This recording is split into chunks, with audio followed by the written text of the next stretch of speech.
तो जो अन्ना हजारे जी को धोखा दे सकता है उस इंसान केजरीवाल जी के बारे में मैं और कुछ नहीं कह सकता हूं। केजरीवाल जी के बारे में तो मैं क्या बोलूं, अन्ना हजारे जी ने कह दिया है बहुत दुखी मन से। राहुल गांधी जी को बता देना चाहिए कि उनके हाथ में अंबेडकर जी का तस्वीर और संविधान का किताब नहीं जचता है। संविधान सभा में भी बाबा साहब के साथ में पंडित नेहरू का कितना आमने सामने में बहस हुआ है। उसके बाद भी बाबा साहब को भगा भगा के हराया है। एज ए एमपी चुन के आना चाहते थे लोकसभा में, लेकिन कांग्रेस ने पूरा जोर लगा के अंबेडकर जी को हरा दिया। मुद्दा बहुत साफ है। हम लोगों ने सबसे अपील किया कि पार्लियामेंट अच्छा से चलना चाहिए और हर बिजनेस का हमने समय भी तय कर चुका है। संविधान पे चर्चा करने पर कितना लंबा हमको बोलना है, हर बिल पे कितना मिनट कितना घंटा हमको चाहिए, सबका तय हो चुके हैं। लेकिन अचानक कांग्रेस अपना कपड़ा में स्लोगन लिख करके प्लाकार्ड लेकर के अमेरिका का किसी कोर्ट का कुछ जजमेंट है, फिर उसको लेकर के संसद पे आते हैं, फिर कहते हैं कि संसद चलाओ। हम कोई जानवर थोड़ी है, हम इंसान हैं। हम लोग सब मिलकर के हाउस चलाना चाहिए। और आप स्लोगन करते रहेंगे और नाराबाजी करके फिर प्लेकार्ड लेके आएंगे हाउस में, फिर कहेंगे कि हाउस चलाना चाहिए। ये कोई आप सभ्य समाज में इसको कोई मानेगा? Sir, Ambedkar issue is also now raking up. आज देखा हमने सारी इंडिया अलायंस की parties are now gathering steam on this issue. आज देखा केजरीवाल ने अंबेडकर स्कीम लॉन्च किया। राहुल जी भी अब जगह जगह जाकर बोल रहे हैं कि अंबेडकर वाले इशू से बचने के लिए बीजेपी भाग रही है।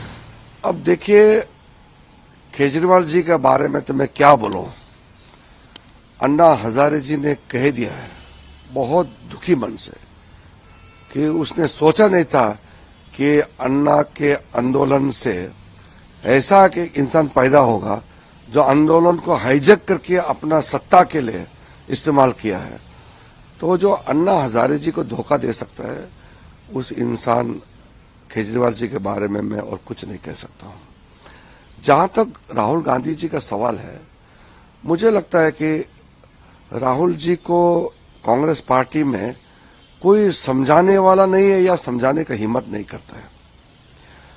एक तो मैं आप लोगों को भी अनुरोध करता हूं, मीडिया वालों को भी, कि राहुल गांधी जी को बता देना चाहिए कि उनके हाथ में अंबेडकर जी का तस्वीर और संविधान का किताब नहीं जचता है।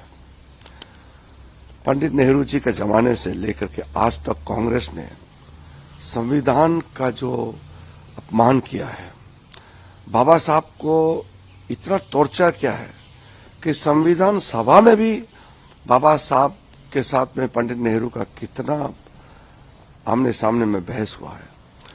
उसके बाद भी बाबा साहब को भगा भगा के हराया है। मैं तो महाराष्ट्र में जाके बड़ा दुखी मन से लोगों को बताया इस बात को कि 1951 में बाबा साहब जब कानून मंत्री के पद से नेहरू के कैबिनेट से इस्तीफा दे दिया, तो वो फिर से एज ए एमपी चुन के आना चाहते थे लोकसभा में, लेकिन कांग्रेस ने पूरा जोर लगा के अंबेडकर जी को हरा दिया। फिर बाद में भंडारा में उपचुनाव हुआ, तब भी कांग्रेस पार्टी ने पूरा षड्यंत्र रचा करके ताकत लगा करके बाबा साहब को हराया फिर, और बाबा साहब दोबारा लोकसभा में चुन के नहीं आ पाया। क्यों ऐसा किया कांग्रेस पार्टी ने? और उसके बाद बाबा साहब को इतने साल तक आप सोच के देखिए, भारत रत्न भी नहीं दिया। मैंने सदन में भी कहा है कि नेहरू जी ने खुद को भारत रत्न दिया, खुद प्रधानमंत्री, इंदिरा गांधी जी खुद प्रधानमंत्री, खुद को भारत रत्न दिया है। बाबा साहब अम्बेडकर को दिया नहीं है। बाबा साहब को बाद में बीजेपी के समर्थन से जब राष्ट्रीय मोर्चा सरकार बना 1989 में, तब जाकर के 90 में अम्बेडकर जी को भारत रत्न से नवाजा है।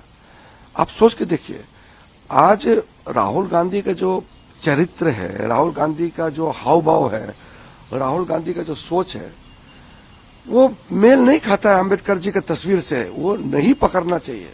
मैं तो हाथ जोड़ के कहता हूं, बाबा साहब का तस्वीर को राहुल गांधी अपना हाथ में नहीं पकड़ना चाहिए। संविधान को भी नहीं पकड़ना चाहिए।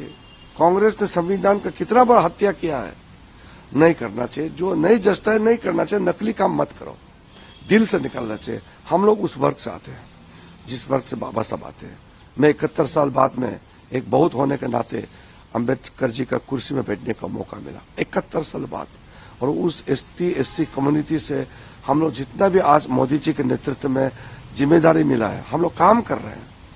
और अंबेडकर जी के लेगेसी को आगे ले जाने के लिए मोदी जी ने तीर्थ स्थल किया हो या मूर्ति बनाया हो या अंबेडकर इंटरनेशनल सेंटर बनाया हो, जितना भी अंबेडकर जी के नाम को मोदी जी ने रोशन करके आगे ले जाने का काम किया है, इसको कांग्रेस हजम नहीं कर पा रहे हैं।